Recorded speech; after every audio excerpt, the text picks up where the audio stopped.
most videos about science you are too intelligent for most people to deal with are lying to you. You're told that if people don't understand you, it's a sign you're smart. Sometimes people don't understand you because you are looking at life from a completely different perspective. Coming up, I'll help you figure out whether you are simply feeling different from others or whether there's a deeper pattern going on. And I'll also give you practical ways to deal with it. Because knowing what's happening isn't enough if you don't know what to do next. By the end of this, you'll know 6 genuine signs to look for, not the misleading ones. So let's get into it.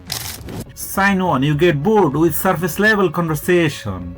If someone starts talking about the weather, what they watched last night, or some random thing that happened at work, and after a minute or two, you notice your attention is starting to fade, it doesn't mean you don't care about the other person. Your brain may be wired to look beyond the surface and find deeper meaning. Psychologists call this the need for cognition, the natural enjoyment of thinking deeply, solving problems, and exploring ideas. They don't just tolerate deep conversations, they turn them into opportunities. To them, endless small talk feels shallow, like filling your stomach with crackers when what you really want is a proper meal. But here's the uncomfortable truth. Getting bored doesn't automatically mean you are a deep thinker. It could also mean you are impatient. So I think you are confused about which one you are. So the solution is, instead of losing interest, try going one level deeper in the conversation. If someone tells you about their weekend, don't just say nice. Ask what was the best part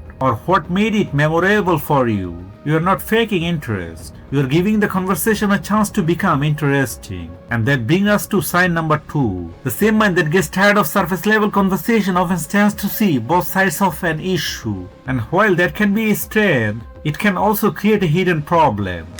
Sign 2. You see multiple sides of an argument at once. Picture this. You are in a group chat. Someone asks, I got a job offer last night through email. Should I take this job or not? Everyone else fires back quick opinions. But you are unresponsive for 45 seconds because your brain has already imagined 6 different possibilities, each with its own pros and cons. It's a cognitive trait psychologists call integrative complexity, the ability to hold multiple, even conflicting perspectives in your head at the same time instead of collapsing everything into one simple take. But here's the catch. To other people, this doesn't look like nuance. It looks like hesitation. In a group of fast-talking, confident voices that can read it as weakness instead of depth, you get labeled wishy-washy, while the person who gave a one-line oversimplification gets treated like the smart one. It's unfair, but it's fixable. The trick is to say the main point first, then explain the details. Start with your position in one clear sentence. If people want to understand more, you can then get into the deeper details. For example, you can say, the job is probably worth taking because of the growth it offers. Still, you'll be giving up some of your current security. So make sure you are comfortable with that trade-off. You explain it clearly while still keeping the bigger picture intact. You aren't thinking less deeply. You reveal the main point too early instead of saving it for the end. And sign number 3 is when the way your mind works can actually make people uncomfortable around you. Sign 3. You question rules or authority by default. If someone says, that's just how you have always done it, and instead of accepting it, your brain goes, okay, but why? You're not trying to cause problems. You just want to understand the reasoning before you accept it. Even when everyone else has stopped questioning, you still feel the need to know what actually makes it make sense. Psychologists call this cognitive reflection, the ability to pause, question your first thoughts, and look at the bigger picture before deciding. They don't automatically believe an idea just because it comes from someone in a position of authority. That's a powerful quality. But here's the uncomfortable truth. Questioning everything doesn't automatically make you intelligent. Sometimes it's just ego pretending to be intelligence. Constructive criticism explains what's wrong, but saying this is stupid doesn't actually tell us why it's wrong. It's just complaining. And some people who see themselves as the smart rebel are really just disagreeing because it makes them feel smarter than everyone else. Ironically, that's not critical thinking at all. So before you challenge something, ask yourself one question. Do I actually have a better idea? Or am I just complaining? If you have a better idea, bring it up with curiosity instead of confrontation. Instead of saying, this approach makes no sense, say, I am curious what led us to this approach. Because if we make a slight change within it, it may create greater possibility for us. That small change can completely shift how people see you. Instead of being the difficult person, you become the person who helps make things better. And the next sign is something almost nobody gives you credit for, even though it could be one of the strongest signs of real intelligence on this entire list. Sign 4: you self-correct often and change your mind publicly.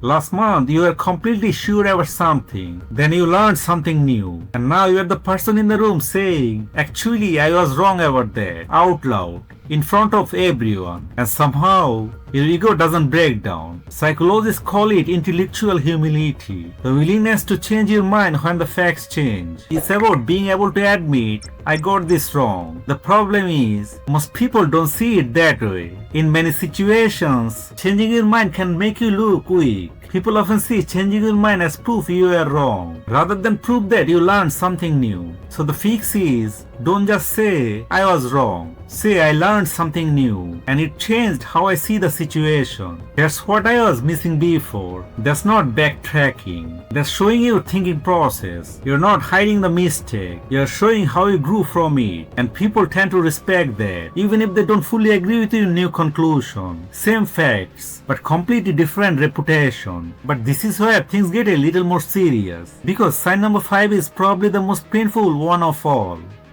Sign 5: you feel isolated even in groups of smart people.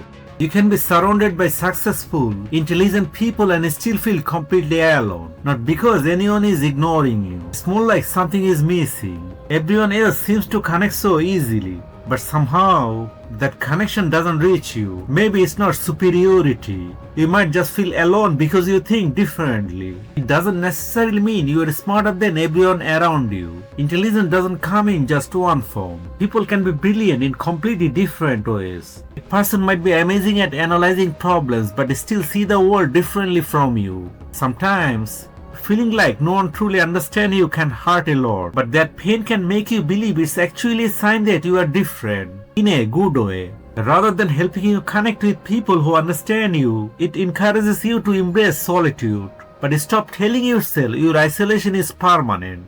Get more specific about the kind of people you actually connect with. Maybe you need friends who laugh at the same things you do. Maybe you connect with people who obsess over the same unusual topics you do, or who ask the same strange follow-up questions nobody else seems to care about. Those people are out there. Your people exist. And that leads to sign 6. Sign 6: you value truth over comfort. If someone asks what you honestly think about their business idea, relationship or essay, and you tell them the truth, even it's not what they wanted to hear, you are not trying to be rude.